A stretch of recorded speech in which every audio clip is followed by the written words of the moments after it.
Hey, what's up, guys? It's Eli Fishman from TalkingBall.net and YouTube, Eli Fishman Sports. Back with another interview today. I'm happy to be joined by Blue Jays outfielder in their organization and Blue Jays prospect Dwight Smith Jr. Dwight, thanks for joining me today.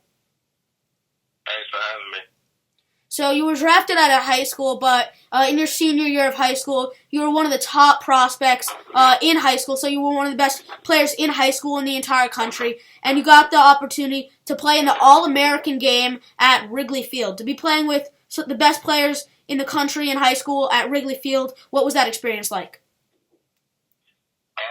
It was awesome because that was where my dad he started his career at, so it was kind of cool. Playing that game and playing in Chicago because it's such a historical stadium. So I enjoyed my time there. This past a couple years ago, you were drafted in the 2011 Major League Baseball draft in the first round by the Toronto Blue Jays. How did it feel to hear your name called in the Major League Baseball draft in the first round by the Blue Jays? It felt awesome because as a kid, I always worked towards the goal of getting drafted one day, and just to get picked in the first round, it was a huge honor, and I was very ecstatic and very, very happy to celebrate that with my family and friends on that day.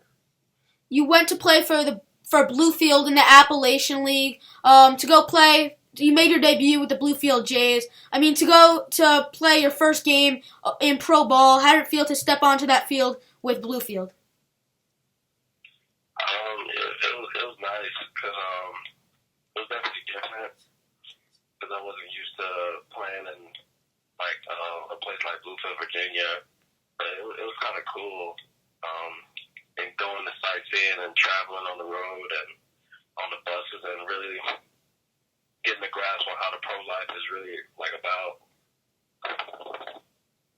So, just a week later, against the Kingsport Mets, Goldie Valtimas deep for your first career dinger, a 2-run home run. Circling the bases for the first time in professional baseball, what was that like?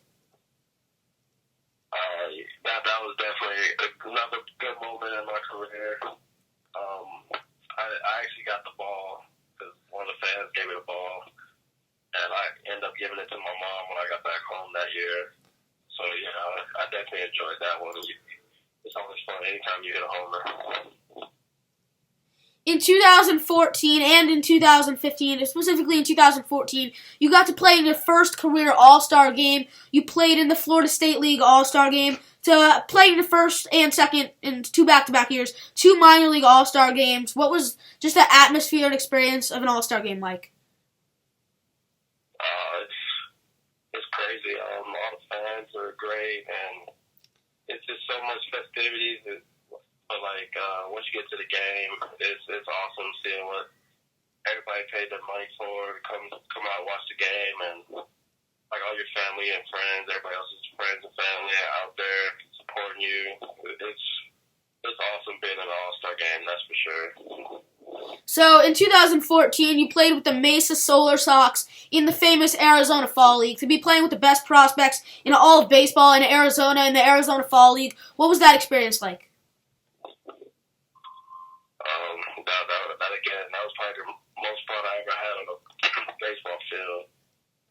Because it was a bunch of guys, who were all trying to get to the same place. We're all trying to get to the major leagues, and it was just so relaxing, and everybody just had fun and enjoyed their time there. At the same time, got to work at the same time. So I have nothing but great things to say about the Arizona Fall League. In 2015 and this year, 2016, you got to play up with the big league club in Dunedin for spring training. What was the atmosphere of big league camp? You get to play with all the big names and against MLB players. What was that entire experience and atmosphere like at big league camp? It's definitely an eye opener because you're so used to watching these same guys on the television screen, and then you're on the same field as them, and they're your teammates, and you're playing against some of your favorite players on the other side of the dugout. So it's pretty surreal. So I was just taking it all in. I enjoyed quarter, and then got to play up in Montreal in front of 50,000. Like, you can't simulate that in practice. So, like, that was just probably the craziest experience I've had so far. You're one of the Blue Jays' top prospects right now. You're projected to be in the MLB pretty soon.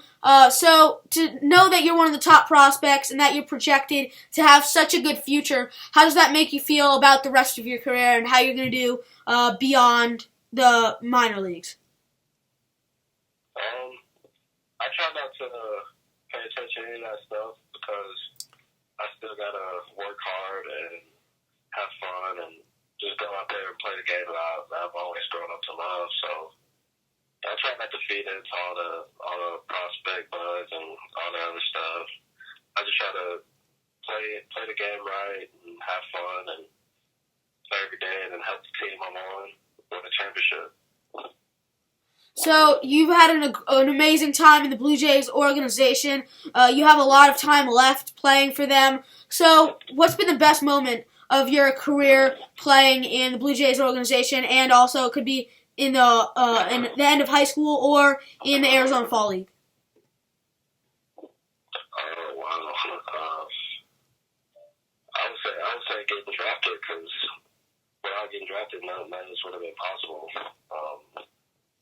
I'm forever grateful for being picked by the Toronto Blue Jays, and it just for them giving me a chance to fulfill my childhood dream. That's all I can ever ask for. All right, thank you so much for joining me, Dwight. I'm Eli Fishman from TalkingBall.net and YouTube, Eli Fishman Sports. I'll see you next time.